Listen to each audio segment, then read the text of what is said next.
नमस्कार मंडळी, सकाळची सुरुवात पार्सल सोबत झाली आणि खूप सकाळ सकाळी पार्सल आलं होतं. मग नाश्ता केला आणि जिमला गेले होते ना. आज माझा अंकलेश्वरमधला शेवटचा दिवस आहे जिममधला, क्योंकि ह्या जिमला मी जास्त मिस करेन, क्योंकि खूप दिवस घालवले ह्या जिममध्ये मी. आणि आता सोडून जायचं आहे अंकलेश्वर, मग ही जिम पण सोडायला लागेल आपल्याला. आणि घरी आल्यानंतर आंबा खाल्ला मी आणि जेवण बनवून घेतलं होतं फटाफट. आणि मग घरातलं 2 दिवसाचं खूप कामावर राहिलं होतं आपलं, तर काम आवरून घेतलं, घरातली साफसफाई केली. आणि मग आज खूप जास्त जबर भूक लागली होती. आज वालाचं भिरडं केलं होतं जेवायला, ते खाल्ला आणि मग चॉकलेट खाल्ली. आणि आज एक पार्सल आलं होतं, आपली केदारनाथची तयारी होते ही जायची.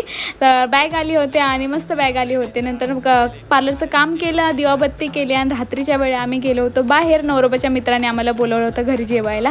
आणि जाताना कंपनीचा एरिया होता आणि इतका घाणेरडा वास येतो ना, खूप वास येत होता. आणि बघत असताना किती मोठ्या मोठ्या कंपन्या, किती धूर पण सुटला होता. खूप असं व्हिडिओमध्ये दिसत नाही, पण समोर खूप धूर होता. घरी नंतर त्यांनी नाश्ता केला, जेवण केलं आणि मस्त जेवण झालं होतं. आणि असा दिवस संपला. भेटू त्याच्या व्हिडिओत. बाय.